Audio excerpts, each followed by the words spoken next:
Hey everybody, it's Chef Linda, and today I am in our Fisher Paykel kitchen and I am cooking on the new 48-inch all induction range here in our showroom, and I'm going to be making cranberry sauce for your Thanksgiving dinner. So follow along with me, and as I'm cooking, I'll tell you a little bit more about the features of this great range. We are going to start with 3/4 of a cup of water.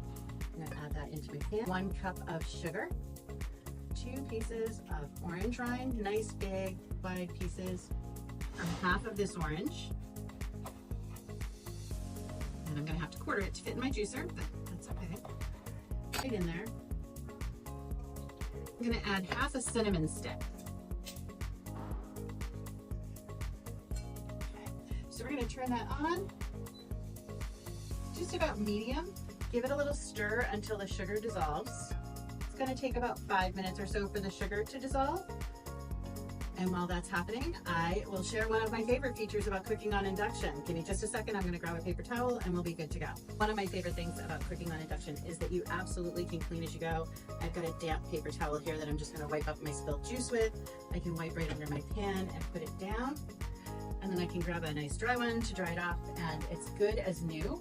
I don't have to worry about stuff cooking to the surface of induction. That's true with any induction, but it's just a really good thing to remind people of that when they're cooking, they don't have to worry as much about the mess of baked on food. At the top of this cooktop, it has 6 burners, so it has 2 here, the 2 that I'm working on, then a really nice large one in the center here, and a smaller one in the center.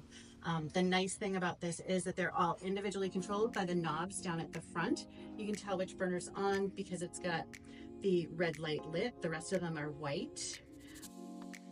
Okay, so the sugar is mostly dissolved here, so I am going to go ahead and turn this up and bring it up to closer to a boil. And I'm going to add my cranberries, and I'm just going to stir these around until they start to come to a boil. While we're waiting for them to come up to that nice gentle boil, let's take a look at the ovens on this range. It has 2 ovens. It's the 48-inch range. This first one here is wide enough and deep enough to hold a commercial cookie sheet, which is great, a commercial baking sheet. So if you're preparing a lot of food, you can pop that right in here.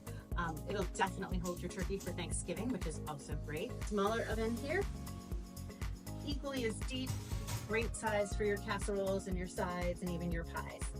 So this has come to a nice boil, and the berries are starting to split open.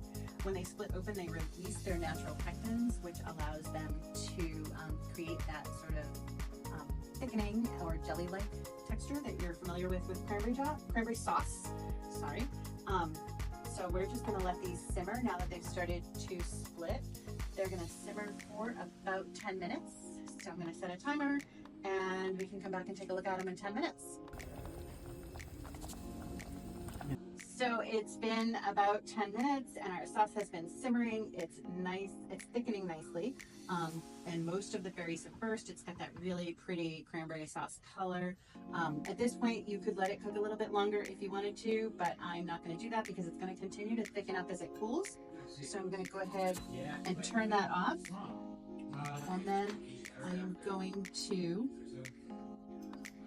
fish out the orange rind, the 2 pieces of orange rind that I had in there, and the pieces of cinnamon. Then we're going to transfer that to a bowl and just let it cool. You can make this several days ahead, up to a week. Cranberry sauce doesn't freeze very well, but if you buy your cranberries in advance, you can freeze your cranberries or buy frozen cranberries, and you don't even have to thaw them before you use them. So let this cool, cover it, put it in the fridge, and it's ready to go for your Thanksgiving dinner. Enjoy!